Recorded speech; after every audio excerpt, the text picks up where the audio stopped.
প্রিয় বন্ধুরা, আপনারা যারা রবি সিম ব্যবহার করে থাকেন, অনেক সময় আপনাদের নতুন সিমে আপনারা মোবাইল নাম্বারটি মুখস্থ রাখতে পারেন না।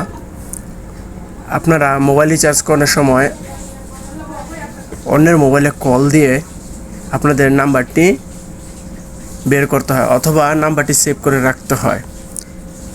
এখন আর আপনার মোবাইল নাম্বারটি সেভ করার প্রয়োজন নেই, কল দিয়েও দেখার প্রয়োজন নেই। আপনি সামান্য একটি কোড নাম্বারে ডায়াল করেই আপনি আপনার মোবাইল নাম্বারটি চেক করতে পারবেন। সেটি করার জন্য কি করতে হবে, আপনার ডায়াল প্যাডে গিয়ে লিখতে হবে *2#। এটি ডায়াল করে কল দিলেই আপনার 2 থেকে 3 সেকেন্ডের ভিতরে আপনার মোবাইল নাম্বারটি চলে আসবে।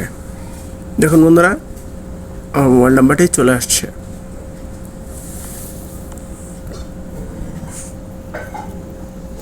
আশা করি বন্ধুরা বুঝতে পেরেছেন।